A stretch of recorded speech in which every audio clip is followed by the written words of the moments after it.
या 10:25 महत्त्वाच्या बातम्या।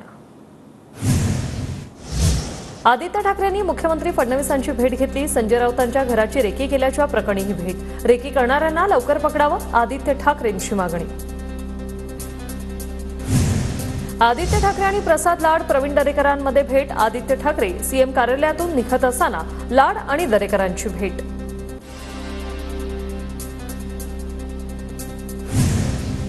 आमदार रोहित पवारांनी उपमुख्यमंत्री अजित पवारांची भेट घेतली। अजितदादांना भेटून शुभेच्छा दिल्या। रोहित पवारांची प्रतिक्रिया। आमदार सदाभाऊ खोत यांनी मुख्यमंत्री देवेंद्र फडणवीसांची भेट घेतली। कांद्यावरील निर्यात शुल्क, ऊसाची एफआरपी, साखरेची एमएसपी, इथेनॉलचे दर या संदर्भात भेट झाल्याची माहिती।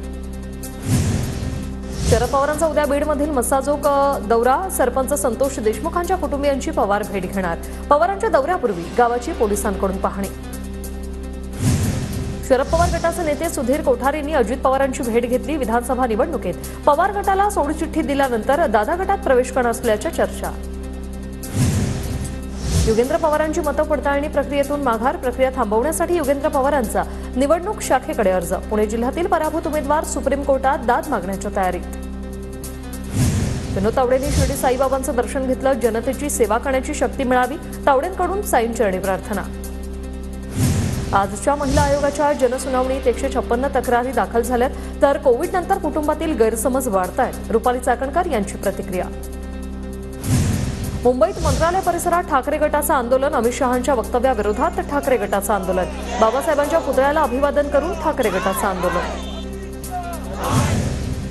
अमित शहांच्या वक्तव्याविरोधात गोंदियामध्ये आंबेडकरी संघटनांचं आंदोलन। अमित शहांनी केंद्रीय मंत्रिपदाचा राजीनामा देण्याची आंदोलकांची मागणी। नागपुरात दिव्यांग बांधवांचा काँग्रेस नेते बंटी शेळके यांच्या नेतृत्वात विधान भवनावर भव्य मोर्चा। दिव्यांगांचं मानधन यासह विविध मागण्यांसाठी काँग्रेसचे बंटी शेळके यांच्या नेतृत्वात मोर्चा।